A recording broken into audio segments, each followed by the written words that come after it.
Buenas tardes a todas y a todos. Mi nombre es Tony Heinig, soy el director adjunto del Goethe-Institut de Madrid y es un gran placer para mí darles la bienvenida a esta velada literaria sobre una autora extraordinaria, autora austriaca, una de las autoras más reconocidas e influyentes de la poesía en lengua alemana del siglo XX. La autora austriaca Friederike Mayröcker. Estamos muy contentos de que ahora su primera antología en español titulada Se secará como la hierba ha sido publicado gracias a la editorial Arrebato Libros con su fundador Pepo Lona y gracias al Foro Cultural de Austria de Madrid, especialmente a su director Christian Enck. Con motivo de esta maravillosa publicación, tenemos el honor de presentar hoy una mesa redonda muy especial. La poeta y traductora Sandra Santana conversará con Isel Rivero, prologuista de la antología y amiga personal de Friederike Mayröcker, así como con la traductora y gran amiga del Goethe-Institut, Isabel García Adanes, sobre la obra y la vida de esta extraordinaria poeta. Nos complace presentarles también grabaciones originales de Friederike Mayröcker y leeremos pasajes del libro. También quiero agradecer a todos los demás socios, patrocinadores y compañeras que han hecho posible que este evento pueda tener lugar. También quiero invitarles a todos y a todas después a un vino español para concluir la velada. Les deseo a todos y a todas una velada inspiradora y enriquecedora y que lo disfruten. Muchas gracias.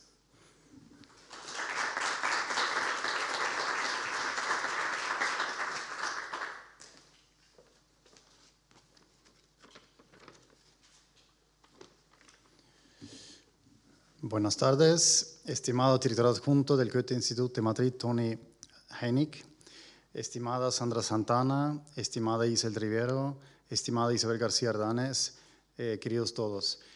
Es un placer para mí como director del Foro Cultural de Austria saludarles en esta ocasión en la que celebramos la publicación de la primera antología en español de la poeta austríaca Friederike Mayröcker. Esta antología, que recopila más de 6 décadas de creación literaria, es el resultado de un esfuerzo admirable de la editorial Arrebato Libros, a la cual le felicito de corazón, y las traductoras, que no solo nos permite explorar la obra de una de las figuras más destacadas de la literatura austríaca contemporánea, sino que también refuerza los lazos entre la literatura de nuestro país y el mundo de habla hispana, y que además ha sido apoyada por los Ministerios de Cultura de Austria y de España. Quiero transmitir mi agradecimiento al Goethe-Institut por su colaboración, por ser anfitrión de este evento de hoy, así como a todos los que han hecho posible la publicación de este libro, especialmente las traductoras Magdalena Kozorek y Sandra Santana, así como la poeta Isel Rivero, quien conocía personalmente a la autora y nos comparte sus recuerdos de los encuentros con ella en el prólogo de esta edición. Gracias por su esfuerzo y por acompañarnos hoy. Mayröcker es una autora cuya vida y obra se entrelazan de una manera única. Como ella misma solía expresar, el mundo exterior debe convertirse en el mundo interior, el hallazgo. El mundo interior debe convertirse de nuevo en mundo exterior, el poema. Esas palabras no solo reflejan su práctica literaria, sino también su visión del arte como un espacio de transformación continuo entre lo interior y lo exterior, entre la experiencia emocional y sensorial y la creación artística. El acto de escribir fue para ella no solo un acto de reflexión a la distancia, sino un proceso que surge de la vida misma, desde los rincones más profundos de la existencia humana, y que a su vez transforma el mundo que nos rodea. Amo Viena, no puedo escribir en ningún otro lugar, dijo la escritora. Desde la intimidad de su piso vienés creó un espacio literario único, que en su desorden aparente era en realidad un reflejo de su vasto universo intelectual. La obra de Mayröcker, que abarca más de 120 libros, es conocida por su radicalidad poética, su fascinante imaginación y sus fructíferas exploraciones en diversos campos artísticos como la música, las obras radiofónicas, la filosofía y las artes visuales. Pienso en destellos lentos, decía ella, y es precisamente esta velocidad pausada, esa profundidad del pensamiento que se destila en el lenguaje, lo que hace su poesía tan única y a menudo desafiante de desenredar. Por ello, merece aún más nuestro aprecio la labor de las traductoras de abrirles paso a los lectores hispanohablantes al mundo literario de Mayröcker. A través de esta antología han logrado ofrecernos una puerta de entrada a la riqueza de su poesía, un puente entre la lengua alemana y el español, permitiendo que la intensidad de sus versos pueda llegar a una nueva audiencia. Así hoy celebramos no solo la traducción, sino la continuidad de un legado literario que sigue siendo fuente de inspiración y reflexión para todos nosotros. Les invito a disfrutar de esta presentación y a sumergirse en la vasta y fascinante obra de Friederike Mayröcker, cuya escritura sigue iluminando en un destello lento. Muchas gracias.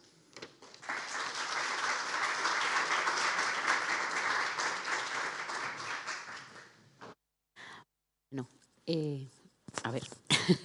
Hola, bueno, muy buenas tardes. En primer lugar, muchísimas gracias al Instituto Goethe, al Foro Cultural de Austria, a las instituciones que han hecho posible este acto esta noche y también la publicación del libro. Muchísimas gracias a Sandra Santana por invitarme a ejercer de maestra de ceremonias. Y creo que en primer lugar, y antes de darles la palabra a Sandra y a Isel, se la vamos a dar a Friederike, que también está por aquí en espíritu y creemos que con voz también.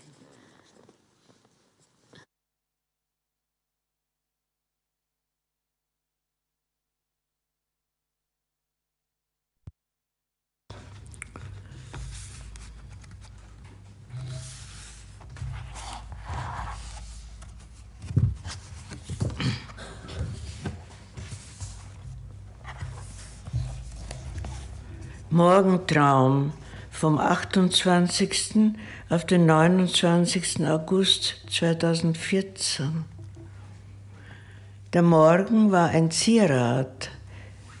Mir hatte von einem Urwald geträumt, von uralten Naturpassagen, durch welche ich mit großen Schritten strich, kleine Urwaldwildnisse, Urtiere, welche auf meinen Händen wie Kletten sich eingenistet hatten. Alte Denkmale, Grabmale, Gräber, Nussbäume, in deren Wipfel die Früchte hingen.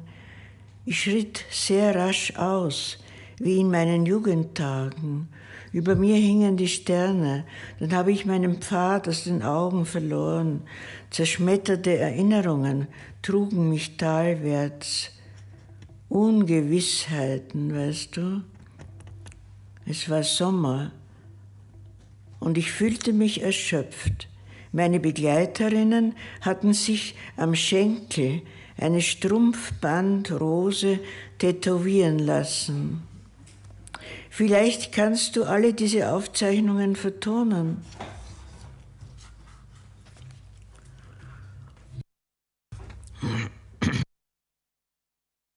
Bueno, pues con este inicio querría preguntar primero a Sandra cómo llegas a Friederike Mayröcker en general y luego cómo llegas de Friederike Mayröcker a este libro, a esta antología tan especial, porque se acaba de mencionar que bueno, ella abarca su poesía más de 6 décadas, más de 120 libros. En el epílogo y en el prólogo también podemos ver que no paraba de escribir, que escribía todos los días, es decir, tenía una especie de diario vital y, por cierto, debía ser ya muy mayor en el vídeo. ¿Sí? Entonces, bueno, ¿cómo llegas primero a ella y luego cómo destilas, cómo consigues convertir esas 6 décadas, con qué criterios, en lo que tenemos hoy aquí delante? Bueno, pues muchísimas gracias Isabel y también al Goethe por acogernos y al foro por su apoyo. También al Ministerio de Cultura austriaco que nos ha ayudado, ¿no? con este proyecto. Y bueno, este es un trabajo que está lleno de complicidades. Yo llego a Meirucker, había visitado Viena en varias ocasiones porque estaba trabajando en mi tesis sobre el tema de la Viena a fin de siglo y la escritura de Kalkhaus. Y me empecé a interesar por esta generación de autores tan singular, ¿no? Y que de alguna manera pues, me interpelaba, ¿no? a lo que yo estaba buscando, el lenguaje poético que quería encontrar, acercarme a literaturas que crearan mundo, ¿no? Que crearan lenguaje. Y había empezado a traducir a Yandel y en 2007 conocí la poesía de Meirucker y la conocí a ella personalmente. Entonces, seguro era más joven y probablemente más osada porque enseguida me acerqué y le dije bueno, que tenía interés en sus poemas, que quería traducirla. Y ahí pues tuvimos una conversación, yo le llevé algunas de las traducciones, hablamos, pero eran poquitos poemas. Empecé y vi que era un trabajo muy difícil y que a veces no hacía pie, realmente, porque bueno, es un lenguaje que está lleno de neologismos, de referencias que no quedaban claras. Me resultaba muy difícil, pero bueno, poquito a poco continué. Conocí a mi compañera en esta empresa, que es Magdalena Kotzurek, que es una poeta y también traductora alemana. Le hablé del proyecto, me comentó que ella estaría interesada, empezamos a traducir vía videoconferencia algunos de los poemas, que es un trabajo precioso. O sea, traducir a dos poesía es un trabajo maravilloso porque claro, ahí yo salía entusiasmada de aquellas reuniones porque ya no es traducir, sino todo lo que te planteas, ¿no? de términos en un idioma, en otro, cómo funcionan, qué evoca. Y este fue un trabajo muy lento y luego, pues ya digo, lleno de complicidades. Después me encontré con Isel, que me animó muchísimo. Después también en esta, que era una cuestión del destino, porque desde 2007 hasta 2025 es una historia muy larga, pero también entre medias estábamos en esto que no terminábamos de cerrar cuando Pepo Lona, ¿no? me pone un mensaje y me dice: ¿a ti te interesaría traducir a Meirucker? Y yo, que no tenía tiempo para nada, me hubiesen dicho cualquier otra cosa, digo, es que estamos en ello. Entonces era una cuestión de destino, había que sacarlo adelante.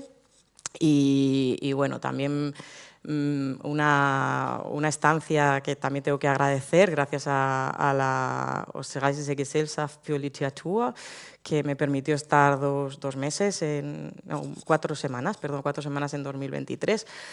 Sacamos todo adelante, la elección pues, entre Magdalena y yo fue saliendo, fuimos puliendo, primero simplemente con aquello que nos gustaba y luego tratando un poco también de intentar que la muestra fuese representativa, ¿no? Ya sobre todo al final, pues intentando un poco llenar lagunas y para que el lector, la lectora, pues en lengua española pudiese tener un contacto un poco completo, ¿no? con la obra de Meirucker. Y bueno, lo emocionante es que hemos llegado hasta aquí, ya estamos. Sí, sí. Pues yo quería preguntar a Isel, que además tú conociste a Meirucker personalmente, viviste en Viena además mucho tiempo, estuviste con ella, entonces te quería preguntar también, aparte de complicidades en el proceso con Sandra, ¿cómo te llega a ti el libro en la voz española? Es decir, ¿cómo te llega ese segundo original, que es toda traducción, conociendo a la persona original y posiblemente su poesía original también?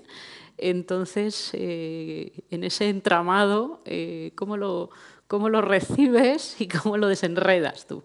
Pues, bueno, primero, gracias al Goethe Institute, que de verdad nos ha acogido, y al embajador austriaco también, y el agregado cultural, que también fue muy, ¿cómo diríamos?, simpático y adoptó el libro, el proyecto en aquel entonces. La traducción que han hecho ha sido un esfuerzo de titanesa. Federica era un genio. Era una mujer que iba hilando el lenguaje y lo iba renovando. Inclusive llegaba a hacer caparazones de palabras que luego desintegraba y luego los integraba de nuevo. Hay muchos juegos que ella hace con la puntuación, con signos caligráficos, también incluso en los espacios. O sea, traducir eso al español, que es una lengua romance y que no tiene absolutamente nada que ver con las raíces germánicas, es epopeya, o sea, epopeya. Yo traté de animar lo más posible el proyecto, porque cuando conocí a Sandra, el corazón me dio un vuelco.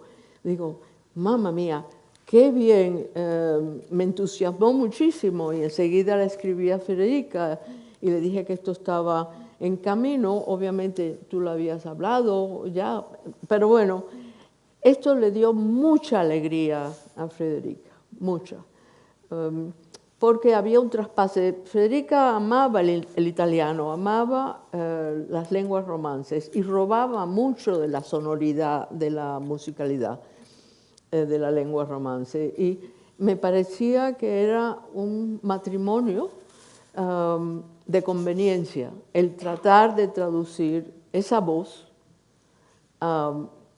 de un lado, o sea, del germánico al español. Y luego está el tinte vienés, porque Federica amaba Viena. Además, aunque le gustaba escapar, ella añoraba regresar a Viena, siempre. Y sus caminatas en el Stadtpark y sus escapadas a Bad Ischl y a otros lugares, quizás inclusive en la frontera con Checoslovaquia, en las cercanías de Salzburg. Allí se comunicaba mucho con sus colegas alemanes del otro lado, en fin, pero siempre Austria. La amaba y siempre recibió un café, siempre. A mí siempre la cita era en el Café Museum. ¿Y a ti te cambió el café? ¿Tiroler Hof? Sí, sí, yo quería decir que aquí hay, efectivamente, hay un personaje más, o un agente más, ¿no?, que es como se dice ahora, que es Viena, ¿no? Es la ciudad de Viena, y antes estábamos hablando también de que, claro, Viena no es decir, el alemán, la poesía alemana, la literatura alemana es algo, el mundo alemán, el mundo austriaco, pero Viena es algo también especial a lo largo de todo el siglo, y luego la situación y la vida en Viena, ¿no? Es decir, que bueno, me estaba contando Isel más, pero Sandra también. Entonces, bueno, yo quería preguntaros más por Viena en Friederike Mayröcker y en vosotras, ¿no? Porque Viena creo que también tiene un papel, ¿no? Bueno, me refería hace un rato a sus caminatas. A ella le gustaba mucho caminar, y de la Senta-Gasse se largaba hasta lo que es el Schwarzenbergplatz a veces, pero también donde estaba la iglesia Karlskirche, que por ahí estaba la Secesión, en fin, ella se recreaba en todo esto, pero lo que más le gustaba era meterse en el Stadtpark y allí diluir las voces que escuchaba, sus propios hilos de pensamiento, y las flores, los insectos, porque hay que tener un poco de botánica a veces para seguir el hilo de lo que ella menciona. En medio de todo esto, la música. Yo, que soy una amante de Schubert y de toda esa época, y luego de la posromántica también, Schoenberg, lo más, pero Lo que era Mörike, el poeta, y Schubert, para ella era muy especial. Y eso es, más bien no puede ser, ¿no? Esa afinidad y esa seguridad de que Viena la protegía. Era una relación de amor muy, muy profunda. También te iba a preguntar, bueno, inevitablemente por el lenguaje, o sea, por esa Viena también, de la Viena de Krauss, ¿no? De la ironía, el lenguaje, o sea, eso está también, supongo que sí, presente. sí, yo creo que hay un extrañamiento sobre el propio lenguaje en la literatura austriaca, ¿no? Por este pasado, ¿no? Plurilingüe del imperio, ¿no? Como dices, pues todo que afecta a Karl Kraus y a tantos autores, filósofos, pensadores, escritores que han pensado sobre el lenguaje con tanta profundidad. Y que, claro, llega pues también a esta generación de autores y es enormemente saludable, ¿no? Yo creo, para la literatura, el mirar al lenguaje como algo nuevo, como algo sorprendente, ¿no? A pesar de que lo utilizamos con tanta naturalidad, pero no deja de ser un absoluto milagro, ¿no? Entonces estos autores pues participan, ¿no? de eso. Yo creo que Meiroker es también la creación de un lenguaje absolutamente nuevo, ¿no? En las bases de un lenguaje ya existente, pero es otra creación y eso es la literatura, ¿no? Sí, yo te iba a decir también ese elemento lúdico, ¿no? Quizá viene también de eso un poco burlón, ¿no? Decir, bueno, lo teatral, ¿no? Decir, bueno, vamos a jugar con esto, ¿no? Entonces eso también quizá es más, no sé, más austriaco o más bien que alemán, porque justo todo el movimiento de Jandl también de poesía fonética, bueno, que al final es una forma de resistencia y de protesta contra todo lo establecido, pero tiene un punto muy lúdico, ¿no? Entonces eso, bueno, me parece prodigioso también cómo eso se puede trasladar al castellano, que tiene unas estructuras completamente distintas también, ¿no? Sí, sí, muy diferentes. Sí, es verdad que eso, bueno, también en Arrebato hace unos años publicamos, ¿no? Una antología de Jandl y claro, son dos autores que además de haber compartido vida, pues también comparten generación y comparten cosas.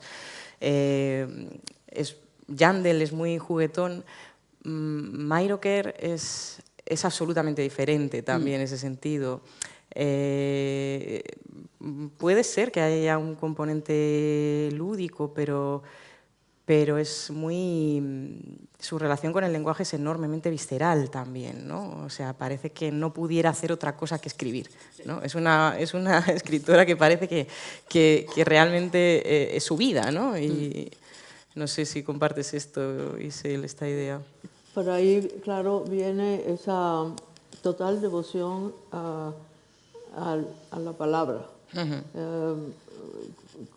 Llevaba siempre una libreta de notas consigo misma, y a veces 2 o 3, porque a veces se perdía con los bolsillos y llevaba chaqueta y no sabía dónde había dejado, y entonces se ponía a buscar en el bolso y sacaba una, pero entonces me decía, momento, y me sacaba otra de otro bolsillo. El problema era escribirlo, y era muy mal educada en ese sentido, porque estábamos hablando, desde luego con mucho esfuerzo de mi parte, porque ella casi susurraba siempre, y de repente me empezaba a buscar los libros de notas, sus papelitos, y entonces en medio de una conversación hacía como que me voy a otra parte y se ponía a escribir algo que le había sugerido lo que estábamos hablando.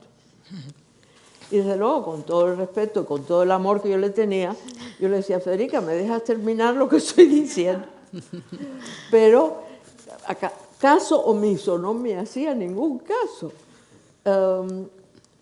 Y eso es la total y dedicación. Claro, y ella tenía razón, además lo aprendí de ella. Si te viene esa chispa, cógela enseguida, porque después no la vas a recordar. Y es verdad, en la poesía pasa eso. Luego la musicalidad, que está muy bien, y eso, en fin, chapeau, ¿no? Felicitaciones, está muy bien reflejado en la traducción.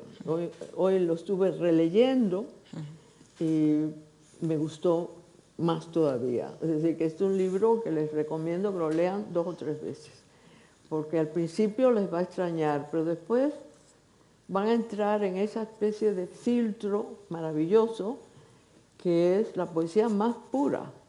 A mí perdona, y esto es un paréntesis. Muchas veces cuando leo a un autor alemán muy reconocido, Sebald, me doy cuenta que Federica puso las semillas para estas reflexiones sonambulísticas que hace Sebald con diferentes puntos de aproximación. Es decir, es un mapa muy... Y sin ella, yo creo que él no hubiera llegado a lo que pudo llegar, ¿no? En Austerlitz y en las otras. Bueno, esto es una digresión, pero es para decir que Federica fue cimentando, tirando semillitas aquí y allá, hasta el punto de que los jóvenes, yo la última vez que la vi fue cuando dio una gran lectura, que no le gustaban las grandes lecturas, pero que casi que la obligaron a que lo hiciera. Había muchos jóvenes. La sala estaba llena de jóvenes. Y eso me sorprendió, porque aquí yo leo, ella lee, y son amigos tuyos o amigas, y jóvenes yo no veo. Yo nunca he visto alguna lectura mía que haya, bueno, en Granada, pero fue porque los obligaron, porque era un problema de curso y había que ir. Entonces, eso, que no lo mencioné en lo que escribí, pero que me quedé atónita.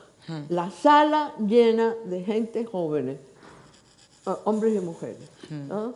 O sea que tenía algún atractivo esta mujer en su palabra para hacer que llegara a los jóvenes. Sí, no, yo creo que en ese sentido también, bueno, hablábamos de que hay un momento de acoplamiento, sí, de la toma de contacto con Mayrhofer en Viena, pero también en Berlín, el tiempo que residí, cuando estaba trabajando en la tesis, era un nombre muy recurrente entre los poetas jóvenes, ¿no? Monica Ring, Henry Jackson. O sea, es un nombre que sonaba como una referencia muy fuerte para esa generación que yo estaba conociendo de poetas alemanes. O sea, creo que es también una de las razones por las que era obvio que había que traerla, ¿no? a la lengua castellana, ¿no? Al español. Sí, sí, yo quería precisamente, porque además tú antes has dicho que la descubriste un poco yendo en busca de una poética propia o en busca de tu lenguaje y demás. Yo quería preguntaros a las dos cómo dialoga o cómo interactúa la poesía de Mayrhofer con la vuestra, porque las dos sois creadoras, o sea, creadoras de poesía, entonces justo esas semillas, cómo interactúan con vosotras, y bueno, en tu caso, Sandra, además pasada por no sé si la traducción influye a su vez en la poesía, o contamina o no, pero bueno, ¿cómo son esos no sé cómo llamarlos, ¿no? Constelaciones de ideas? Y bueno, la pregunta es para las dos. Sí, seguro que Isel también tiene mucho que decir de esto, pero bueno, yo por una parte no tengo una respuesta muy clara en el sentido de que no sé qué consecuencias puede traer esto para mi escritura. Realmente no lo sé, porque digamos que no he escrito un poemario después de haber trabajado a Mayrhofer. El trabajo de traducción, bueno, Isabel lo sabe, es una traductora fantástica y maravillosa. Bueno, solo lo conoce quien ha intentado traducir. Es un modo de escritura, no sé, un modo de escritura. Es que no sé muy bien cómo decirlo, pero no de segunda. Es algo que haces con el lenguaje y que es pues, totalmente autónomo, de alguna manera cerrado. Entonces, bueno, traducir siempre te tienes que inventar, o sea, si Mayrhoker inventaba un lenguaje sobre su propia lengua, para traducirla tú tienes que inventar un lenguaje sobre tu propia lengua. Entonces, para mí, evidentemente, no es lo mismo una creación propia que una traducción, pero es algo que he hecho con el lenguaje y que en sí ya es algo, ¿no? O sea, que no tiene por qué... pero claro, te hace pensar muchísimo sobre el lenguaje y más Mayrhoker, ¿no? Cómo trabaja desde la evocación, desde la sonoridad de los términos, muchas veces todas esas palabras de botánica, de términos que coge y tienes que decidir cuál es... ¿Qué importancia tiene? ¿Esto es el sentido, lo que tengo que traducir, o es lo que evoca el nombre de la palabra, que es lo que parece que muchas veces hace, ¿no? Como el propio nombre de la planta está evocando algo? Entonces, es como crear un mundo de sentido que está siempre difuminado, pero que a la vez es sólido. No sé, es una cosa muy, muy particular. Jamás intentaría escribir algo como lo que hace Mayrhoker, pero espero haber aprendido algo también, no sé. A mí sí me influenció, porque primero, cuando yo empecé a escribir en inglés y tenía cierta duda, ella me dijo que me desinhibiera, que tira por la ventana todas las concepciones que tengas y escribe en el idioma que te venga la imagen, que te venga la palabra. Y le dije, bueno, es que también estoy soñando en inglés, pero ¿qué pasa si empiezo a soñar en alemán? Y entonces me dijo, pues haz lo mismo. Digo, no, yo ahí sí que no me meto, pero lo que sí me dio fue cierta libertad, es decir, que no tuviera miedo, que entrar en otro lenguaje que era descubrir otra cosa nueva. Digo, en definitiva también descubrí muchas cosas en sus textos que me hicieron también pensar que había definitivamente una conexión enorme entre lo que es el sonido, ¿verdad?, y el grafismo. Para mí siempre había pensado, y ella me reafirmó en esa creencia, y era que, aunque ella no la aplicara, y era que en realidad la poesía hay que leerla. Sí hay que leerla en la página, pero hay que leerla, la poeta tiene que leerla para que permee el aire y la atmósfera que nos circunda. Y creo que la oralidad es muy importante en la poesía. Y a eso llegué por los vericuetos de los textos de Mayrhoker. Es muy interesante también, porque estaba pensando justo el sonido alemán, que es tan distinto, y esas evocaciones, porque siempre pasa en la traducción con los animales y plantas maravillosos en alemán, y en los líderes de Schubert, que luego en español les corresponden unas palabras imposibles. Entonces ahí realmente, eso que dices, la metáfora puede más que la realidad, ¿no? O sea, la evocación es mucho más importante. Y estábamos hablando también antes de que en ese caso para traducir, o incluso como lector, como uno en la prosa puede leer cosas que no le gustan o que no le dicen nada, quizá no que no le gusten, pero mientras que en poesía es como imposible acercarse o traducir, desde luego, un poeta que uno no le dice nada, ¿no? Aunque a veces quería preguntar si os dice cosas que no os gustan, o sea, como que os perturban, por así decirlo, ¿no? Un poco, antes de pasar a otro tema, ya que leáis vosotras también, quizá el elemento perturbador de Mayrhoker, que así lo tiene para vosotras, o sea, dentro de la afinidad y del que dice, un poco a veces, ¿no?, que también mueve a escribir lo chocante, ¿no? En alemán el irritieren, el irritar, es más bien de sorprender, ¿no? O sea, si tiene algo de perturbador también para vosotras. Sí, claro, sin duda. Lo que decías, yo estoy de acuerdo contigo, es la poesía es un género, para mí, yo siempre lo pienso como muy cruel, ¿no? Cruel en el sentido de que, como dices, pues la prosa permite medias tintas, uno puede entretenerse con un libro que más o menos te guste. Para mí la poesía es o sí o no, y sí es, vamos, desde mi punto de vista como lectora, ¿no? Lo mediocre en poesía es... y sobre esto, bueno, claro, también pues hay gustos y posicionamientos, ¿no? Yo siempre, mi interés siempre ha sido por los autores que me descubren mundo, ¿no? O sea, es un trabajo con el... De exploración en el lenguaje, de búsqueda, ¿no? de trabajo, de construir, y todo eso lo tiene Meiroker.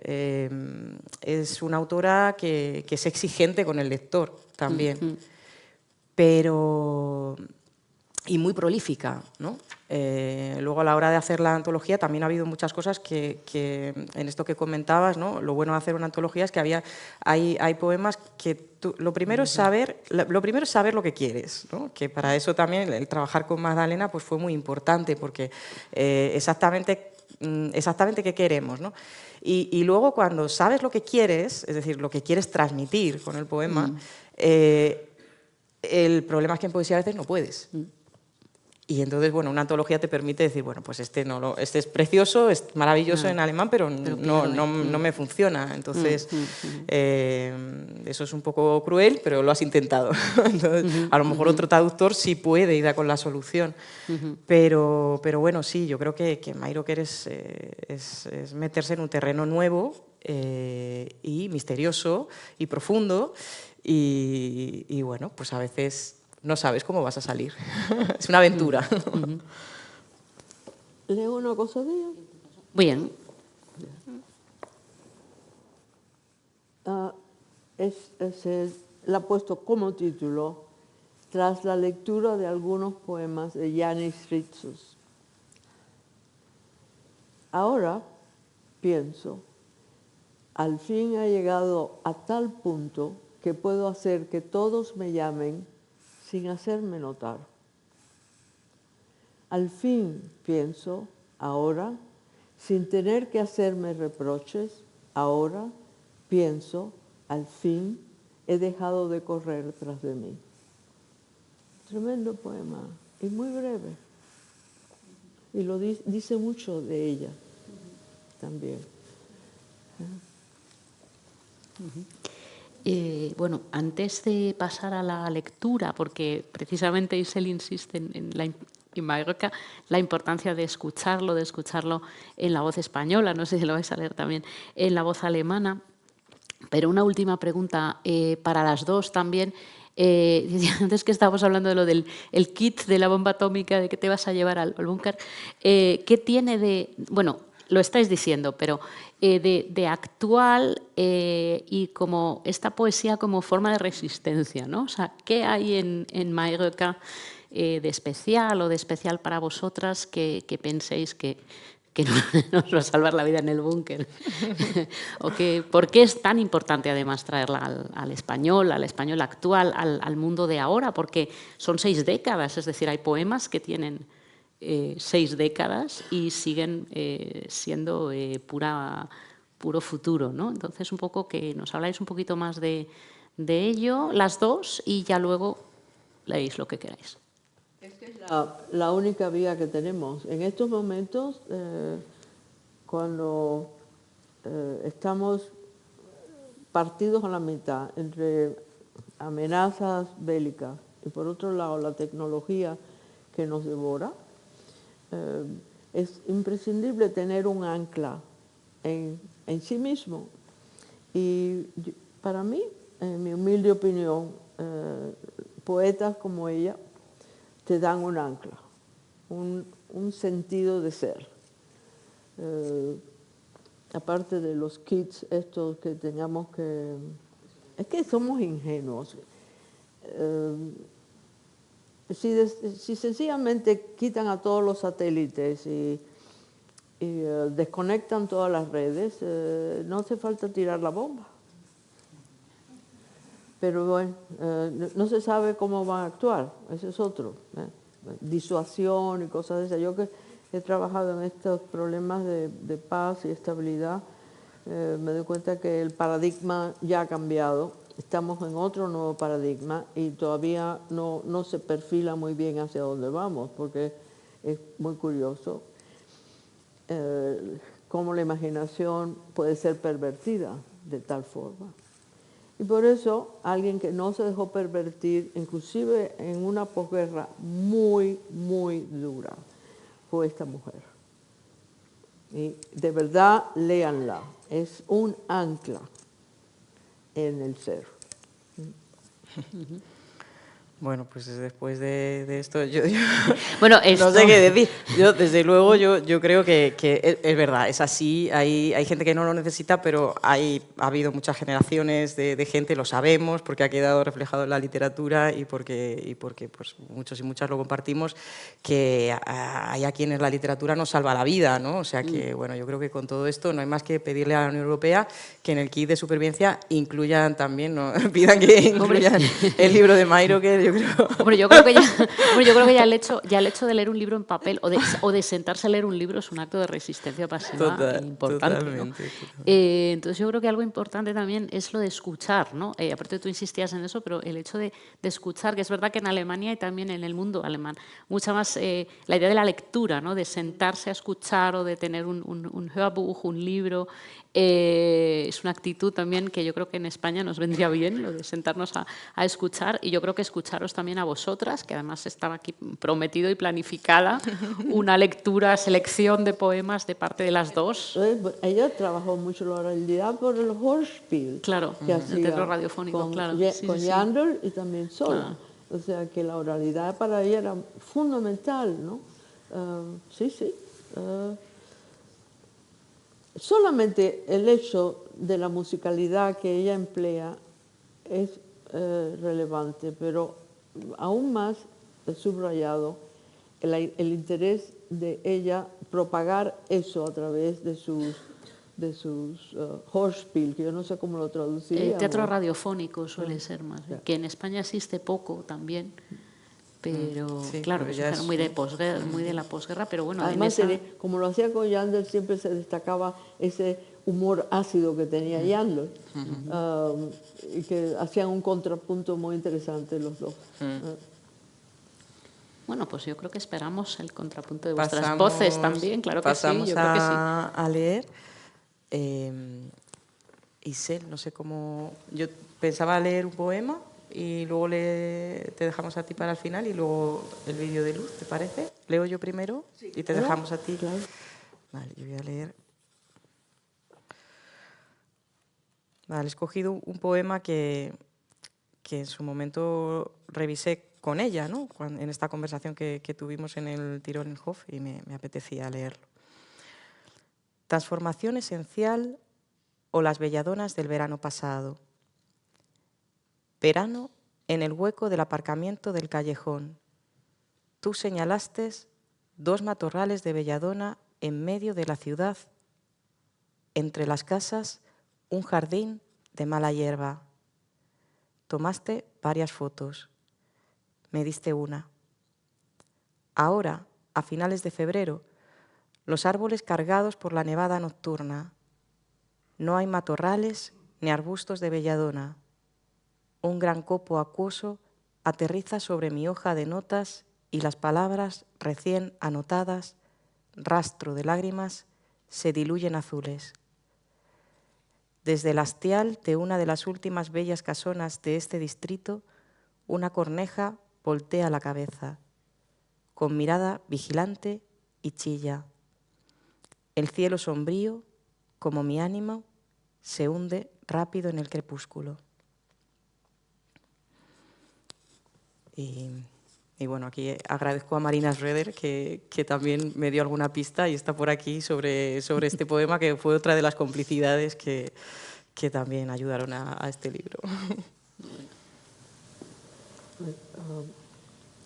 Para G.H. La cabeza de un azor en la vía se inclina y me habla. busco en su rostro antiguos vuelos compartidos. Esto casi es como un haiku. Sí, tenemos... ¿Queréis más? Tenemos el vídeo. un vídeo preparado, no sé si da para otro poema. ¿Tú querías, Isel, como has leído uno muy cortito, o, ¿No? o pasamos al vídeo ya? No sé cómo vamos de Claro, tiempo. si queréis, sí, tendríamos tiempo. La idea es para ver el vídeo y luego si hay alguna pregunta Vale, del público, venga, yo creo pues que también hacemos podemos así.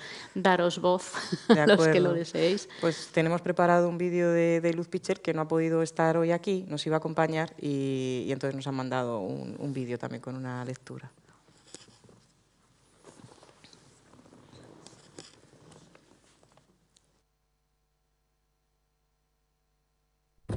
Buenas tardes. Me gustaría, en primer lugar, dar las gracias a todas las personas que han hecho posible que este libro exista en español, porque nos lo hubiéramos perdido y es una joya. Voy a leer el poema La magia marmórea fría y gris de primavera temprana. Dice así: La magia marmórea fría y gris de primavera temprana. La magia aleteante, colmada de presentimiento, me conmovió al fin. Reconozco que ya no puedo hacer nada en su contra. Solo entregarme con brazos caídos, párpados reventados, con vanos conjuros que nadie escribió. Me embrujaste tan poderosamente que ya no sé qué nombre debo darte, si puedo llamarte. Si puedo enviarte mi sonrisa como una carta sobre las colinas de la ciudad, sobre el ramillete nocturno de las estrellas, a través del fuelle de los vientos. Me convertiste en felicidad y me hiciste radiante. Y me doy cuenta de que la bella tierra está revestida con tu piel y tu boca es una boca fuente romana. Y puedo reposar mi mano en sus bendiciones que emanan. Y tu ojo, que nunca sé de qué color ¿es amarillo miel o azul como noches de primavera? Se transformó en un ojo de buey de una blanca nave, un ojo de buey grande y coronado con rosas de mar. Y en esta nave blanca partimos lejos. Muchas gracias y feliz tarde.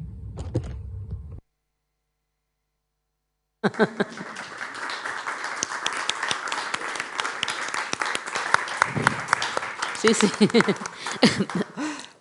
Ay, enhorabuena a la traductora, que aquí se notan las horas de reflexión.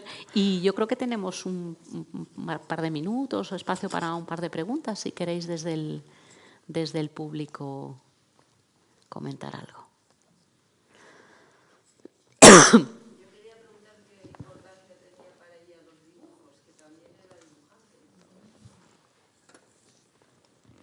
Era otra manera de ella de expresarse y jugaba mucho con estos dibujitos. Inclusive, aunque ella siempre buscó la ayuda, por ejemplo, de Angelica Kauffman para ilustrar los libros que ella escribía para niños, porque Federica también escribió para niños, tenía su propia literatura infantil. También ella jugaba mucho con el grafismo, incluso los incluía a veces en los textos.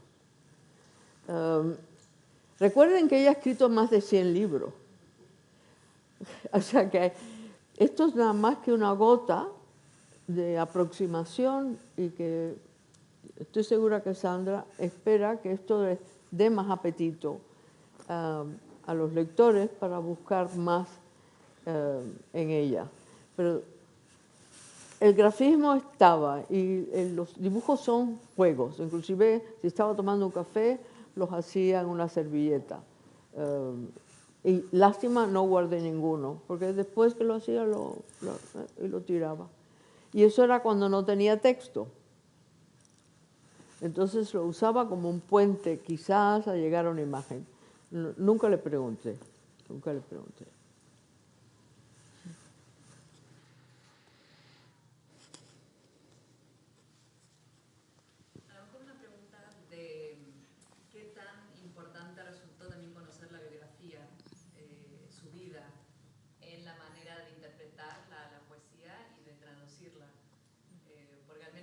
son no tanto más prosa que he leído, son cargados muy fuertemente con su biografía, así que no sé si uno puede abstraerse de ese elemento o es necesario entenderlo. Bueno, yo pienso que, no sé, Isel, también tú la conociste, ¿no? Pero yo pienso que hay evocaciones, ¿no?, de su infancia, que ella vivió ¿no?, en una casita rural, ¿no?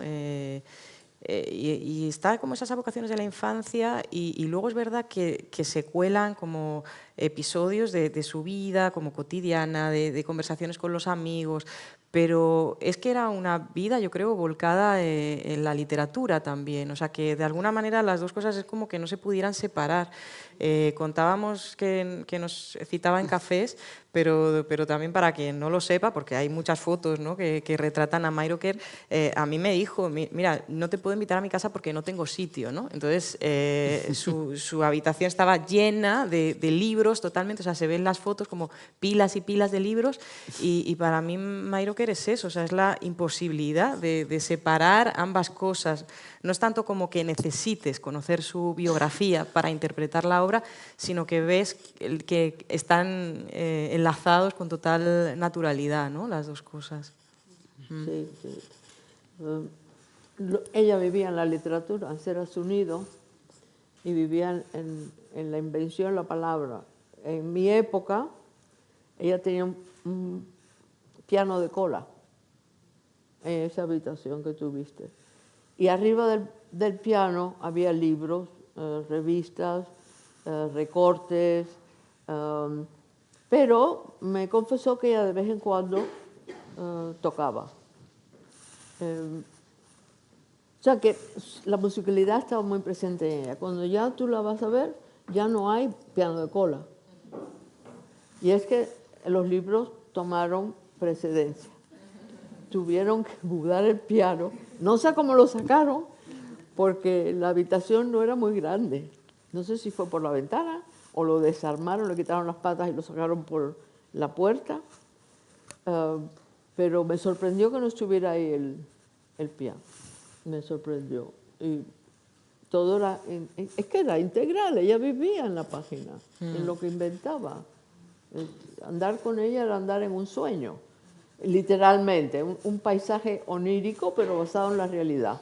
Y las conexiones que ella hacía con eso, y que sacaba unos textos que no eran nada onanísticos, o sea, no es ella, es algo que está fuera de ella, que ella ve, que veía. Había otra mano por ahí. Uy, perdón. ¿Había otra mano por ahí? ¿Alguna pregunta? ¿Alguna pregunta más? Bueno, pues yo para terminar, la última, te quería preguntar si tenéis pensado, pregunta trampa, ¿tienes pensado hacer más? No quiero mirar al editor, ¿queréis pensar hacer más? O, por ejemplo, la literatura infantil, por ejemplo, de la que decías, o sea, no tanto poesía, pero a lo mejor, por ejemplo, la literatura infantil o libro ilustrado, porque Angelika Kauffmann también es una ilustradora muy, muy prestigiosa y muy importante, o sea, a lo mejor que podría ser interesante incluso como traductora, ¿no?, para el español, o sea, ¿qué sería lo siguiente que no nos podríamos perder o lo primero que podríamos abordar después de la obra titánica de la antología? ¿Qué sería importante? Bueno, no quiere decir que tengas que hacerlo tú. Eso te iba a decir. Ni tú. Bueno, acá habíamos empezado con un texto de Fleurs, que es un libro, yo creo que de 2011, que son prosas poéticas. Aquí no hay prosa poética y tiene unos libros maravillosos también y enormemente desafiantes, ¿no?, para quien quiera emprender esa labor, pero que bueno, están traducidos, por ejemplo, al inglés. Hay algunos de sus textos en prosa recogidos en traducciones inglesas, o sea que yo creo que ese trabajo todavía está por hacer y además son libros que han tenido mucho éxito, yo creo también, o sea, muy importantes, ¿no?, en la producción de Mairoquer. Esto es un anzuelo. Y esperemos que algún pescadito pececito que sea pescado. Es que es difícil, por ejemplo, lo que tú dices de la prosa de ella. Yo a veces pienso que es intraducible, pero siempre hay alguien, ¿no? que surge y que a lo mejor hace el milagro, ¿no? Lo mejor sería que todo el mundo aprendiera alemán. Ah, bueno, este es el lugar. Bueno, qué mejor sitio. Es una buena propaganda para el Goethe. Qué mejor lugar para decir eso. Y no, bueno, y otra cosa que se me está ocurriendo, claro. De eso. Sí, no, yo voy a decir que al final también una antología poética bilingüe, como es el caso, la poesía, la literatura también es una vía de acceso al lenguaje nuevo, ¿no? Y precisamente lo que decías del inglés, de decir, bueno, pues lánzate, claro, lánzate que aquí el dativo, olvídate del dativo y el acusativo y las preposiciones, porque busca este poema, busca las palabras, etcétera. Entonces, es verdad que puede ser también una vía de acceso muy bonita, ¿no? Al idioma. Además, el alemán tiene esa flexibilidad que no tenemos los latinos, y es que se construye él mismo, ¿no? Yo recuerdo, era muy joven, yo tenía 13 o 14 años, estaba tomando clases de alemán porque quería comprender los Lieder. Y entonces me encuentro con un Lied de Mozart que era Abendempfindung. Digo, ¿cómo se puede cantar eso? ¿Ya? Y bueno, me acuerdo que tenía un vinilo de Elisabeth Schwarzkopf que cantaba esa canción, y claro, Mozart la dividía. Pero en el manuscrito era una palabra construida. Y eso no lo tiene casi ningún idioma, es decir, inventarse constantemente, ¿no? Pero a una velocidad que ahora yo no sé. Los escritores modernos son a veces, bueno, difícil de comprender, por lo menos para mí, ¿eh? Bueno, pues si nadie tiene nada más que decir. Ah, dale, venga. De curiosidad, Sí. conoció, y me llama mucho la atención esta relación entre Mayröcker y Jandl, que me da la sensación, por lo que ella escribe, que fue algo que casi trasciende el amor terrenal. No sé si nos puede dar alguna, no sé, aproximación a lo que eso fue y qué tan cercano es a la producción literaria que inspiró. Bueno, ellos nunca vivieron juntos, pero siempre estuvieron juntos, ¿no? Es una relación que, bueno, desde la juventud hasta que murió Jandl, y ya le dedicó varios libros, poemas, que también aparece alguno en la antología. Claro, eso ya es como del ámbito de la vida privada, ¿no? Yo creo que también, porque yo cuando la conocí estaba traduciendo a Jandl, y entonces también me interesé, ¿no?, en esa conversación, y ella hablaba también como, bueno, como se resguardaba ese espacio, ¿no?, de la vida privada, pero bueno, ahí están, ya digo, todo en estos libros se refleja también pues este amor muy profundo, ¿no? Ella también me comentaba, recuerdo en aquella conversación, que ella, o sea, que desde pronto vieron que para mantener su independencia y para poder cada uno estar trabajando y hacerlo, necesitaban estar separados, ¿no? Y realmente así es también su escritura, porque hay vínculos, pero también están perfectamente separados, ¿no? Dos autores que comparten cosas, pero que también tienen ámbitos ¿no?, reservados, ¿no? Y bueno, pues... Había complicidad entre ellos, mucha, pero se compensaban. Cuando tú estabas con los dos socialmente, era muy cómico, en realidad, porque Jandl tenía un sentido de la ironía muy desarrollado, y Federica cogía de lo cómico de Jandl, y a veces era muy entretenido, a veces. O Federica se quedaba totalmente callada. Si Yandel se ponía un poco cáustico, como lo hacía, pues Federica no tenía nada realmente que decir, ¿no? Pero había una corriente enorme de afinidad y de amor. No se le puede llamar de otra forma, ¿no? Además, él era más bajito que ella. Federica era muy, muy alta. Yo le daba por aquí. Y siempre me sentía como un perrito que va detrás de ella, ¿no? Y Yandel era igual. Y sin embargo, inclusive cuando se sentaba, Yandel quedaba más bajo que ella. Y ella trataba de hundirse para que no fuera demasiado dispar. Pero aún así, siempre había esa especie de compensación. Ahora, hay puentes que se cruzan y ese era un puente inquebrantable entre los dos. Sí, pues venga, la última. Sí, sí. Yo tengo una especie de sano conocimiento muy viejo en Alemania. Me interesa también la relación con el grupo de Viena, del que realmente no sé mucho, pero que creo que creó H.C. Atman, que es un personaje que a mí me parece fascinante. Y me pregunto, que me encantaría que se tradujera al español, por cierto, y me pregunto, que era un grupo, y H.C. Atman era muy dado al expresionismo, al surrealismo, al dadaísmo, y si ella tuvo en estos 60 años de escritura una fase en la que esto se notara o no. Sí, bueno, comparte generación y ella estuvo muy próxima, ¿no? Pero yo creo que en ese sentido, eso es algo que también comparte con Yandel, ¿no? Que siempre estuvieron cerca, pero no pertenecían, ¿no? Y yo creo que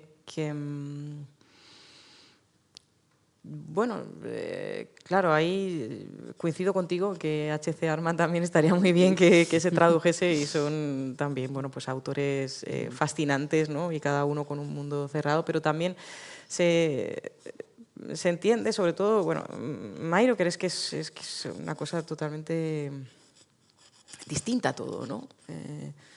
Por todas estas cuestiones que decimos, ¿no? Tiene también como, pues todos están muy influidos por el dadaísmo, pero es que cada uno dispara hacia un lugar diferente, ¿no? Pero claro, comparten. Yo ahí, de las razones de por qué, o sea, hay también todos estos entresijos de por qué estaban pero sin estar, también ahí deben ser interesantes, porque, bueno, eso ya supongo que no sé, obedecerá a distintas razones, ¿no? También todo eran hombres, yo creo, en el Wiener Gruppe, no sé cómo serían eso, o sea, ¿qué te hace pertenecer un grupo o no pertenecer, ¿no? Ahí también hay cuestiones. Ella perteneció nada más que una vez a un grupo, una vez, y ya después siguió sola, con la complicidad del compañero que fue Ernst para ella, y que era tan diferente a ella, ¿no? Amigos tenía muchos, cómplices en el sentido literario tenía muchos. Además, venía gente de Alemania a buscarla. Ella iba a Alemania, de facto ganó el Goethe. O sea, era una mujer muy conocida en el ámbito del alemán.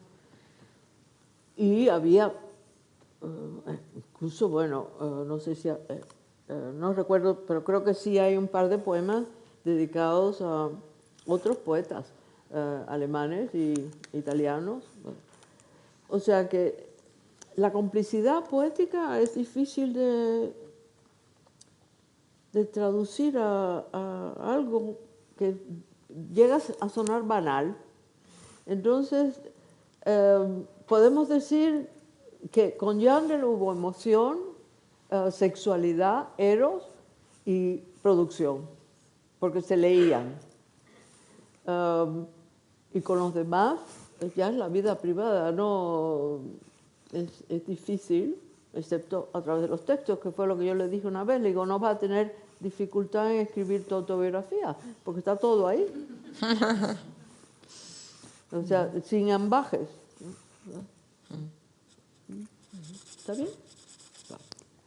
Bueno, pues desde luego ha sido un verdadero lujo estar charlando con vosotras. Muchísimas gracias de nuevo, enhorabuena. Muchas gracias, Isabel. Y bueno, comprémonos el libro y no vaya a ser que guardémoslo bien en papel.